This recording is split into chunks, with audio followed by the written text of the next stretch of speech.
ان کا کردار بھی بلند ہونا چاہیے. غور فرمائیے گا. تو جو میں آپ سے کرنا چاہ رہا تھا کہ رب کریم آواز دے رہا ہے ان اکرمکم عند اللہ اتقاکم. بے شک اللہ کے نزدیک عزت والا وہ ہے جو صاحب تقویٰ ہے. حدیث پیغمبر ہے, پیغمبر نے فرمایا ہے اگر تم عزت چاہتے ہو, اگر تم عزت چاہتے ہو تو جتنے اپنے کردار کو بلند کرتے چلے جاؤ گے. تمہیں یہ کہنے کی ضرورت نہیں ہے کہ کوئی ہمیں عزت دے دے. تمہارا کام صرف اتنا ہے کہ تم اپنے کردار کو بلند کرو, عمل صالح انجام دو. جب سب کی زبانیں گنگ ہو جائیں گی تو وہ آواز دے گا, وہ مدح سرائی کرے گا کہ یہ عزت والا ہے. اور عزیزان گرامی امیر المومنین علی بن ابی طالب علیہ السلام آپ فرماتے ہیں جو تقوی الہی اختیار کرتا ہے وہ کسی کے حکم کے تحت زندگی نہیں گزارتا. نہج البلاغہ میں میرے مولا فرماتے ہیں ان اللہ التقوی, جو بھی تقوی الہی اختیار کرے من کل ملک, تو وہ کسی کی حاکمیت کے تحت زندگی نہیں گزارتا ہے. یعنی جس کے ذہن میں تقوی الہی ہو, صرف اس کا حکم ہو, وہ کسی کی بے جا حاکمیت کے تحت زندگی نہیں گزارتا ہے. کیوں؟ اس لیے کہ اس کی نظر میں پروردگار ہے. توجہ دیجیے گا, اس کی نظر میں رب کریم ہے. کہا اس نے جو حکم دیا ہے مجھے اس کام کو انجام دینا ہے, مجھے لوگوں کی حکومت کے تحت زندگی نہیں گزارنا ہے, اللہ کی حکومت کے تحت زندگی گزارنا ہے. توجہ دیجیے گا, یعنی پروردگار عالم کے حکم کو جو انسان مد نظر رکھتا ہے وہ کتنی ہی بڑی حکومتیں کیوں نہ ہو اس کے سامنے سر نہیں جھکاتا, بلکہ وہ کس کے سامنے سر جھکاتا ہے؟ وہ اپنے پروردگار کی بارگاہ میں سر جھکاتا ہے اور کہتا ہے معبود مجھے تیرا خوف ہے, اس کے علاوہ کسی کا خوف نہیں ہے. توجہ دیجیے گا, جو اللہ سے ڈرتا ہے, توجہ دیجیے گا جملے پر, جو اللہ سے ڈرتا ہے وہ دنیا پہ کسی سے نہیں ڈرتا, اور جو دنیا سے ڈرتا ہے اور اللہ سے نہیں ڈرتا وہ قدم قدم پر خوف میں زندگی بسر کرتا ہے, خوف میں زندگی گزارتا ہے. مثال عرض کرنا چاہتا ہوں, مثال دینا چاہتا ہوں, واقعہ ہے لیکن مثال عرض کر رہا ہوں. ہمارے مرجع اور رہبر آیت اللہ خامنائی حفظ اللہ پروردگار عالم ان کی حفاظت کرے, آمین. ہمارے مراجع کرام اس میں کوئی شک و شبہ نہیں ہے کہ یہ وہ شخصیتیں ہیں جنہوں نے شیعت کو زندگی عطا کی. سبحان اللہ, سبحان اللہ. آپ کے ہاں کئی سال پرانا واقعہ ہے, ایک بزم سجی ہوئی تھی, میٹنگ ہو رہی تھی, اور اس میں بڑے بڑے لوگ اس میٹنگ کے اندر, اس کانفرنس کے اندر موجود تھے. بڑے بڑے علماء, بڑے بڑے پروفیسر, دانشمان, ڈاکٹر, بڑے بڑے افسر اس کے اندر موجود تھے.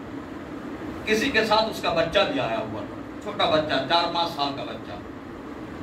4-5 سال کا بچہ, اسے نے دیکھا کہ رہبر اپنی کرسی پر بیٹھے ہوئے ہیں, یہ بچہ اپنے باپ کی انگلی چھوڑ کر رہبر کی طرف بڑھا. جب رہبر کی طرف بڑھا تو باپ نے بچے کو روکنا چاہا, تو بچے نے اپنے باپ سے کہا, توجہ دیجیے گا, بہت عظیم فطرہ ہے جو آپ کا کھانے آج تک پہنچانا چاہتا ہوں تقوی الہی کے عنوان سے. جو اللہ سے ڈرتا ہے وہ کسی سے نہیں ڈرا کرتا. کہتے ہیں کہ جیسے ہی وہ بچہ آگے بڑھا, باپ نے روکا, بیٹا کہاں جا رہے ہو؟ کہا میں آغا کے پاس جا رہا ہوں, میں چاہتا ہوں کہ آغا سے کچھ سوال کروں, آغا سے کچھ سوال کروں. آغا نے دیکھا, کہا نہیں آنے دو, بچہ جو سوال کرنا چاہتا ہے وہ سوال کرے. آ گیا بچہ, آگے پہنچا, اور پہنچنے کے بعد اس نے آغا سے مصافحہ کیا اور ہاتھوں کا بوسہ لیا. آغا نے اس کی پیشانی کا بوسہ لیا اور کہا بیٹا بتاؤ کیا سوال کرنا چاہتے ہو؟ توجہ دیجیے, کیا سوال کرنا چاہتے ہو؟ اس بچے نے ایک سوال کیا, بڑا متین سوال ہے, میرے چھوٹے بھائیوں کے لیے عرض کرنا چاہتا ہوں, اپنے جوانوں کے لیے عرض کرنا چاہتا ہوں. اس بچے نے سوال کیا کہ آغا ہمیں اتنا بتا دیجئے کہ امریکہ آپ سے کیوں ڈرتا ہے؟ دیکھیں چھوٹا بچہ, 4-5 سال کا بچہ ہے, لیکن سوال کتنا متین ہے, کتنا عظیم سوال ہے کہ آغا یہ بتائیے امریکہ آپ سے کیوں ڈرتا ہے. اچھا ہم سے کوئی یہ سوال کرے کہ ایران سے امریکہ کیوں ڈرتا ہے تو ہم کتنی لن ترانیاں سنانا شروع کر دیں. کتنی باتیں ملانا شروع کرتے ہیں، یہ بات ہے، یہ وجہ ہے، ادھر ایسا لشکر ہے، ان میں اتحاد ہے، وہ یکسو رہتے ہیں، وہ مرجیت کے تحت زندگی کو، طرح طرح کی باتیں ہم ممبر سے بیان کرتے ہیں، توجہ دیجیے گا۔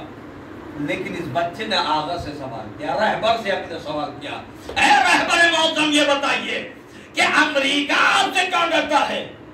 رہبر معظم نے اس بچے کو سینے سے لگایا اور لگانے کے بعد کہا کہ اے میرے بچے، امریکہ ہم سے اس لیے ڈرتا ہے کہ ہم اللہ سے ڈرتے ہیں۔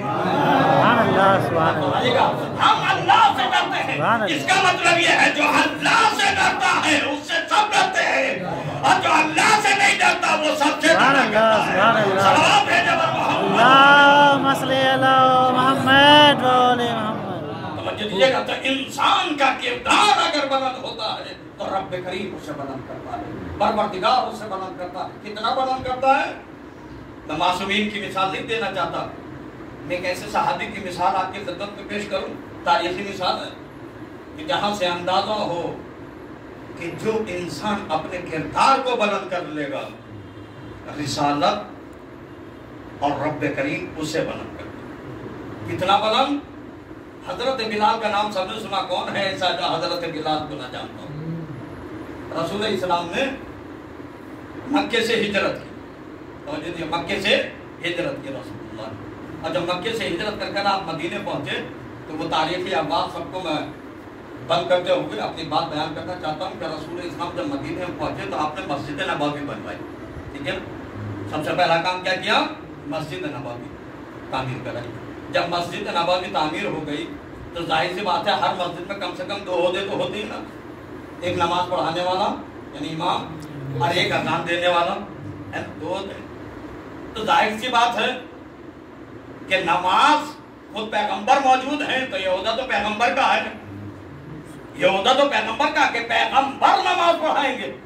یہ اور بات ہے کہ امت کسی آگے بڑھا دے، امت کسی آگے بڑھا دے، توجہ دیجیے گا۔ لیکن امام کون ہے؟ ہمارے پیغمبر مرسل اعظم، توجہ دیجیے گا، مرسل اعظم خود پیغمبر ہیں، امام ہیں، آپ نماز پڑھائیں گے۔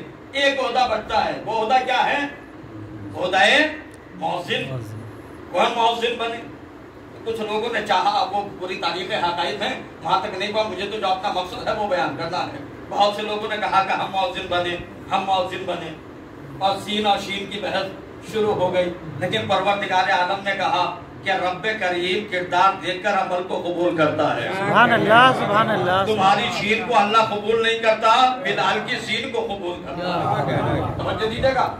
ایک مرتبہ جب لوگوں نے فشار دیا کہ ہم مؤذن ہوں، ہم مؤذن ہوں، تو رسول اسلام نے کہا ٹھیک ہے، پیش نماز تو ہم ہیں، امام ہم ہیں، مؤذن ہم کل اعلان کریں گے، کل سب آئیں، اس وقت سب نہیں ہیں، سب آئیں تو ہم اعلان کریں گے کہ مؤذن کون ہوگا۔ توجہ دیجیے گا۔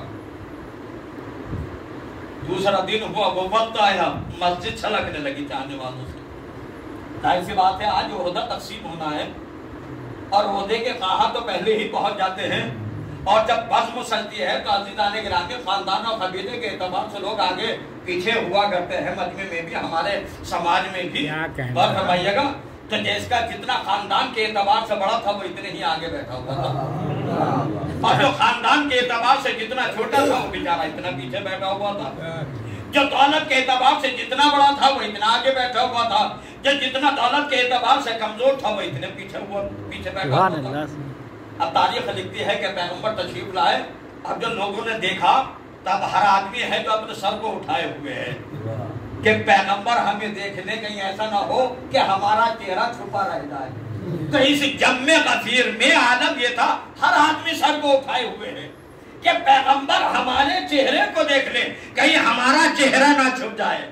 توجہ دیجیے گا، یعنی یقین اتنا کمزور تھا، نہیں بات فرما رہے ہیں، توجہ دیجیے، یقین اتنا کمزور تھا، انہیں معلوم نہیں یہ وہی پیغمبر ہے، جیسے آگے دیکھتا ہے ویسے ہی پیچھے دیکھتا ہے، یہ پیغمبر ہے، یہ خاتم النبیین ہے، یہ مرسل اعظم ہے، یہ طٰہٰ و یاسین ہے۔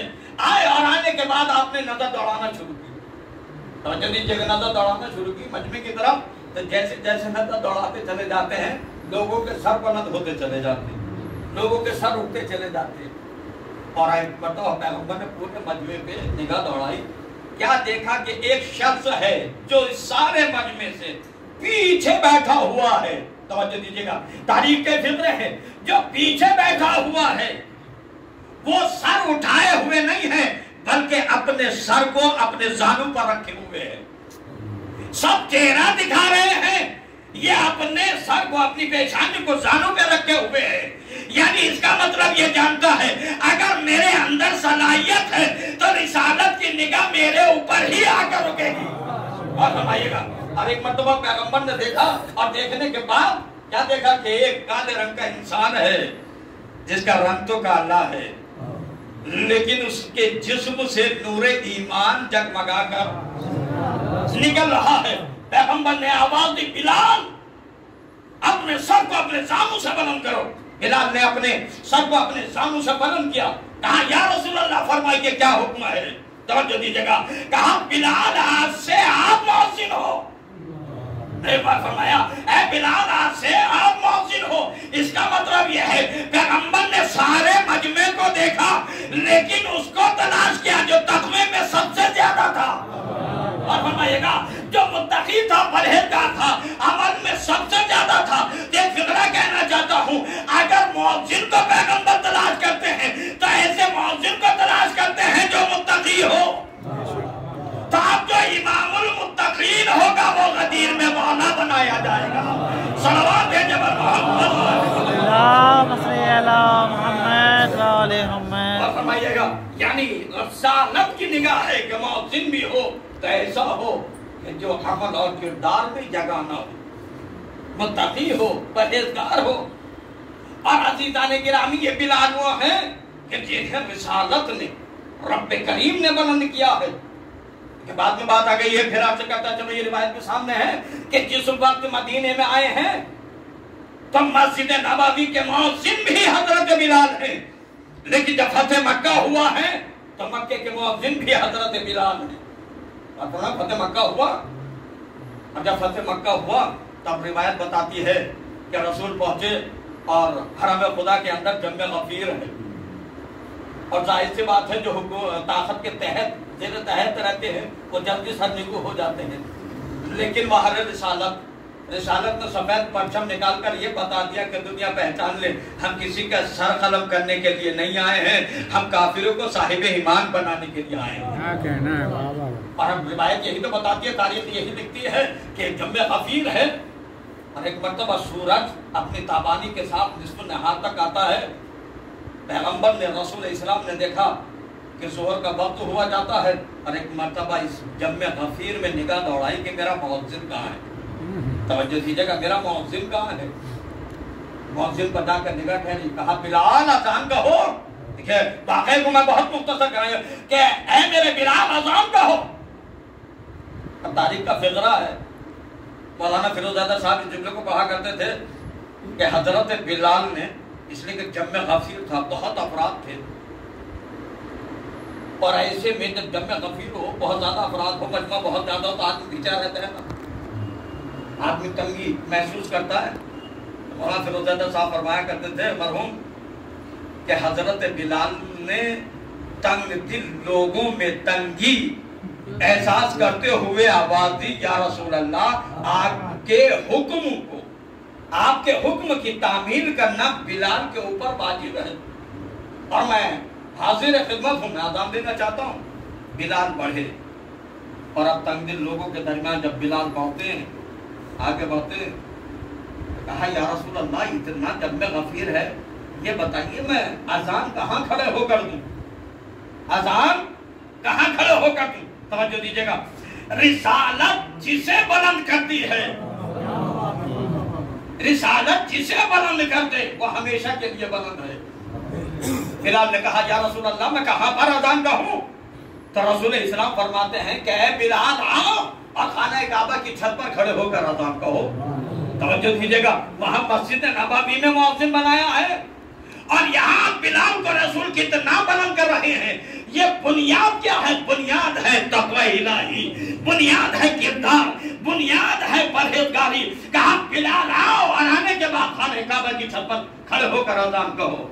بلال آگے بڑھے اپنے کالے کالے ہاتھوں کو سرمئی پتھروں پر رکھتے ہوئے بلال چاہتے ہیں کہ اوپر چڑھیں، اپنی طاقت کو جمجور کیا اور خانہ کعبہ کی چھت پر چڑھ گئے۔ اور جب خانہ کعبہ کی چھت پر چڑھ جاتے ہیں تو ایک مرتبہ بلال نے کھڑے ہو کر، اللہ اکبر، عجیب فطرہ ہے، بلال خانہ کعبہ کی چھت پر اور چھت پر کھڑے ہوتے ہیں، اور کھڑے ہونے کے بعد اب جو نیچے نگاہ کی تو وہ بد کردار جو لمبے لمبے خامت کے تھے، ذرا سا لوگ کو محسوس کیجئے گا، وہ طویل الخامت افراد جن کا کردار بلند نہیں تھا، وہ بلال کو بہت چھوٹے چھوٹے نظر آ رہے تھے۔ اور فرمائیے گا، بلال کو بہت چھوٹے چھوٹے نظر آ رہے تھے۔ ایک مرتبہ بلال نے خانہ کعبہ کی چھت پر کھڑے ہونے کے بعد اپنی بلندی کو دیکھا اور ان بد کردار کے بونے بد کو دیکھا، اور ایک مرتبہ بلال کی زبان سے فطرہ نکلا،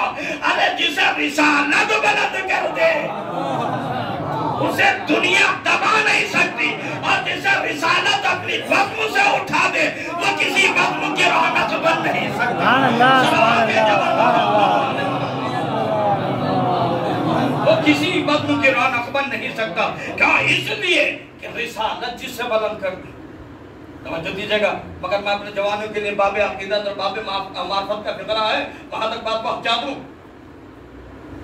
حضرت بلال نے حکم رسالت کی تعمیل کرتے ہوئے ایک مرتبہ اپنے ہاتھوں کو اٹھایا کہ اب اذان کو شروع کیا جائے، اذان کہیں، اللہ اکبر کہیں، ہاتھوں کو اٹھایا، پھر ہاتھوں کو نیچے چھوڑا، دست ادب جوڑنے کے بعد بارگاہ رسالت میں آواز دی، یا رسول اللہ، جب ہم مدینے میں اذان دیتے تھے تو ہمارا رخ خانہ کعبہ کی طرف ہوتا تھا، ہمارا رخ خانہ کعبہ کی طرف ہوتا تھا، اب میں خانہ کعبہ کی چھت پر ہوں تو یا رسول اللہ میں کدھر کو رخ کروں؟ یا رسول اللہ میں کدھر کو رخ کروں جو میں اذان کہوں؟ رسول اسلام نے بلال کے سوال کو سنا اور اپنی بغل میں کھڑے ہوئے امیر المومنین کے چانے پہ ہاتھ رکھا، اور رکھنے کے بعد اپنے سینے سے لگایا، اور لگانے کے بعد بلال سے کہتے ہیں، بلال ادھر دیکھتے رہو اذان کہتے رہو، بلال ادھر دیکھتے رہو اذان کہتے رہو۔ اب میں جوانوں سے کہنا چاہتا ہوں، ارے کعبہ جسم کعبہ ہے، علی روح کعبہ ہے۔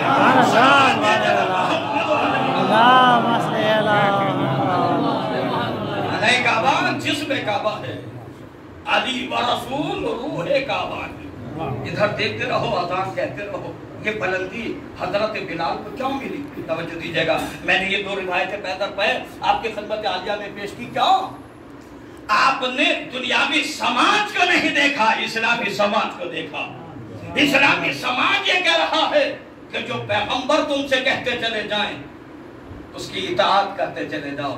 یہ مت دیکھو کہ دنیا تمہیں کدھر بلا رہی ہے، یہ دیکھو رسول تمہیں کدھر بلا رہے ہیں۔ اگر رسالت کے کہنے پر چلو گے تو بلال ہے، حبش کا رہنے والا ہے، سیاہ فام ہے، نہ دولت ہے نہ ثروت ہے، لیکن کردار اتنا بلند ہے کہ پیغمبر آواز دیتے ہیں، یہ بلال میرا مؤذن ہے، یہ سلمان ہم اہل بیت میں سے ہے۔ توجہ دیجئے گا، اس کا مطلب یہ ہے کہ جو کردار میں بلند ہوتا ہے، اہل بیت علیہ السلام صرف اسی کو اپنا کہتے ہیں، اس کے علاوہ کسی کو اپنا نہیں کہتے۔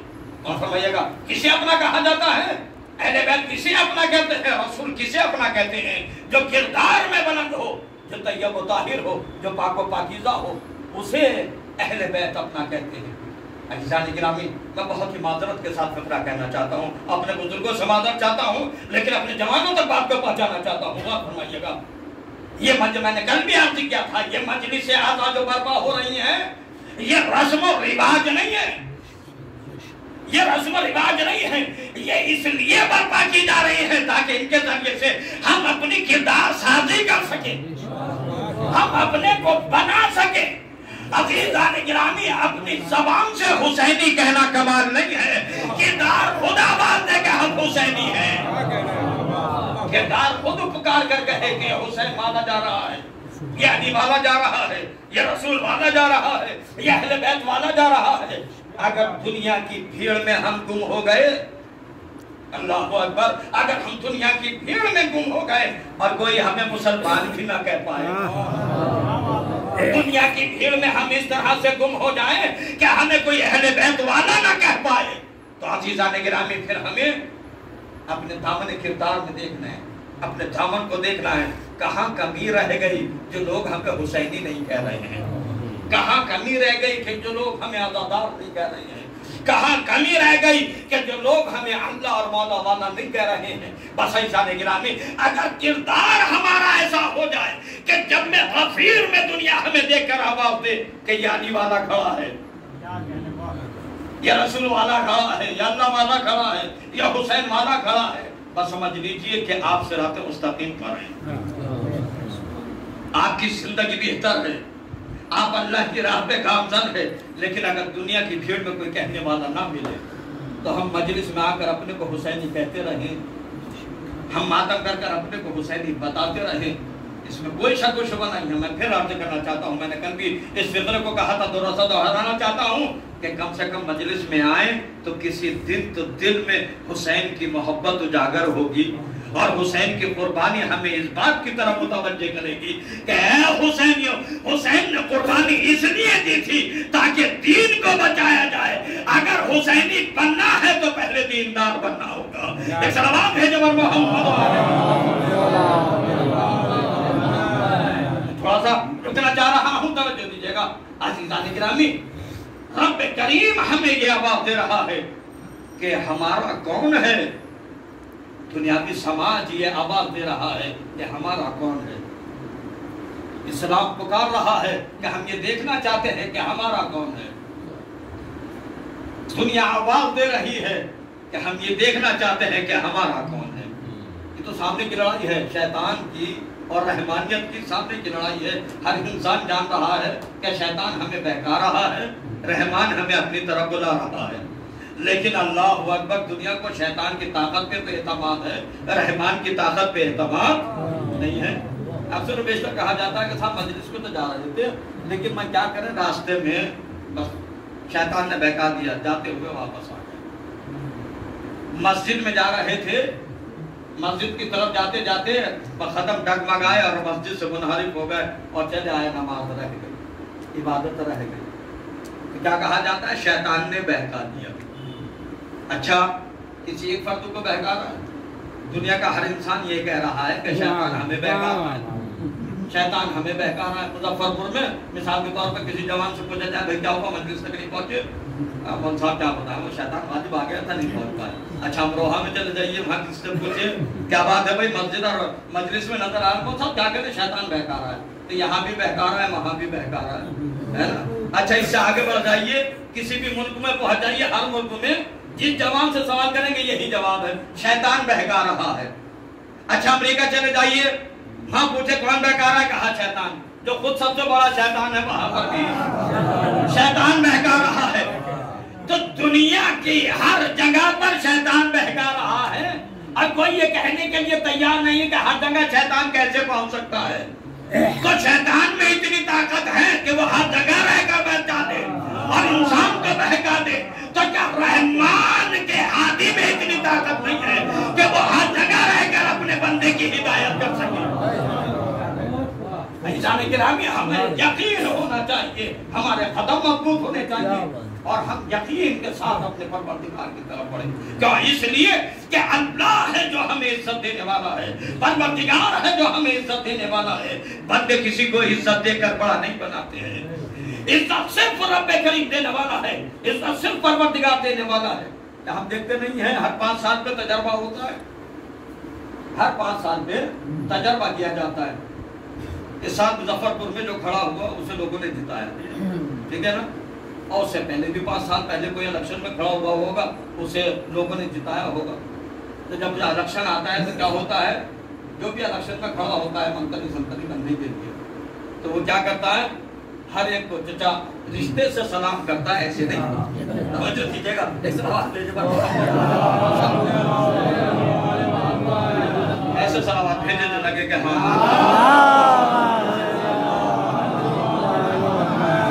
رشتے سے سلام. توجہ دیجیے گا, رشتے سے سلام, چچا کہہ کر